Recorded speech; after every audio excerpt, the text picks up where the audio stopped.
everyone, I'm Zoe C, reporting for Kids First, and today I'm talking with the amazing director Dagan Beckett, who is he did this documentary Songbirds about the guitar. It's a wonderful contribute to this instrument that I think really has shaped pop culture, and Songbirds has already won 5 awards, including an Emmy, which is super cool. So huge congratulations. Thank you. Thank you for having me. I'm excited. Of course. The Songbirds Museum opened in 2017, which was sadly closed due to the pandemic in 2020. So what inspired you to produce and direct this documentary? Oh, great question. Yeah. I, along with everybody else, had heard in 2020 that the museum was closing, and I was just devastated. Being a professional musician myself, or a former professional musician, that was someplace that I loved to frequent and go and just spend time there in awe of that collection, and just love the place. I love going to the live shows there. I would volunteer my time to shoot music videos there for some of the local and regional artists in our area. And so I had gotten to know the staff and team there over the past several years quite well. And so when it closed, I just knew I needed to do something. I wasn't sure what it was, but I called Johnny Smith, who was the president at the time, and told him I had something on my mind I wanted to do. And he just said, absolutely, whatever you need, you got it. You just have 2 weeks to get it done before we close. And I said, all right. So it took about 3 days to get the crew together, and to get production together. And then we went in there and we just shot as much as we could before the museum closed. And 2 years later, we have our film. Wow, it's really cool that you could do music videos before, and the time crunch to put all of the footage together, it turned out beautifully in the end. Thank you. And of course, the guitar collection that is displayed throughout the entire film is so beautiful, and I think there's nothing that compares to that. You're not going to ever find a guitar collection like that, super unique. Yeah. So how do you describe the emotion that the employees and the visitors experience when they walk in and they see this incredible collection of guitars? Yeah, that's a great question, and it's a hard one to answer because I think it's different for each person. And in the film, yes, the film is about the museum, but mostly the heart of what this film is about. It's about what that collection of guitars, what that meant to the people who both worked there, and to what it meant to the artists that came through there, and to the different people that experienced it. And so I think it was different. What I learned is it was different for everybody on what that place meant to them. For me personally, it was intimidating. What that meant to me, it was intimidating because I would shoot music videos of artists, and I would be in there working and rolling video on a guitar that was worth $1.2 million. What do you do with that? For me, it was equivalent to being starstruck. And so it was just very intimidating, but it made me feel like, I'm here for a reason, and I've been put in this position to do this, so I obviously belong. And so it gave me some affirmation. It gave me some confidence. And so it was great for me. It was a great feeling. And just being in there, it's one of those things. It's like some people like to sit out by the campfire, just to chill out. I like to sit on the sofas surrounded by all those guitars to chill out. So, but I think most of the people that were there had similar experiences, and that's truly what it meant to them, was just that collection and what that collection meant to our world when it came to music. Right. I feel like if I would have been there, I've been like in awe, just like looking at all the guitars.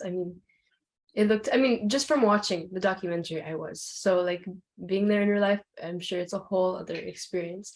And the closing was obviously sad for everyone. You could really feel the emotions everyone was going through. So how was the shooting, especially since you had only 2 weeks to film everything? It was hard. It was almost like shooting. It was almost like being at a funeral. It's like, you're so busy in the moment that you don't have time to grieve. And so I just spent my time just focused on getting every shot I could, every interview. We spent one whole day getting interviews and asking everything from everybody, from the live music to the collection. I mean, anything I could think of. I mean, we ask in the interviews, and then we spent another 3-4 days shooting just the museum and the guitars and gathering footage. And for me, I think it hit me hard, and it's in the film.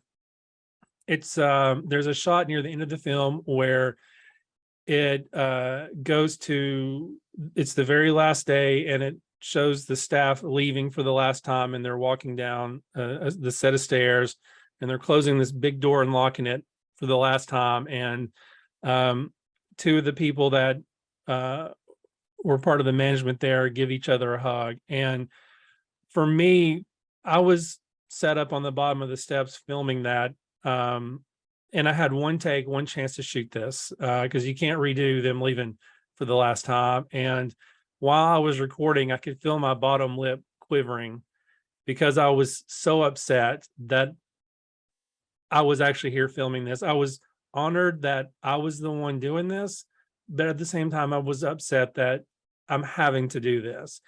So that was just a mix of emotions for me to have to experience that. But at the end of the day, I'm just so glad it's documented and it's out for everybody in the world to see and experience the way it was meant to be. Right. As you said, I'm pretty sure it was like a mix of emotions for you. But I guess it was inevitable with the pandemic and everything. Yeah. And obviously, we're talking about the guitars. So I think it's so interesting how the guitar has evolved. And you can really see that in the documentary because it shows everything. So why do you think it's important to preserve the craftsmanship behind the making of these guitars? I really love the part where it was talking about Gibson and Fender and the whole, the flying V was too modern for its time. Yeah. Yeah, that's a great question. And I think we talk about that in length in the film, and that the one thing that we've learned, this is an interesting story, is that the guitars today just are not made the way they were back then. There was so much craftsmanship. Now, you have a factory and they kind of cut them out, whereas the wood that they made these guitars with before, that wood sat for years and years, and it just, that sound you got out of that wood is nothing like you get now, as well as these guitars are made now. And I think it's just important, like anything in history, for us to understand our history and know our history, where it came from. So moving forward, we don't forget that. And that was important for me personally, to make sure that we documented in the film and take that little trip in the past to talk about how these guitars became so important. right. And you have some of the best guitar players out there in this documentary. Yeah. Like Vince Gill also appear, like 5 others.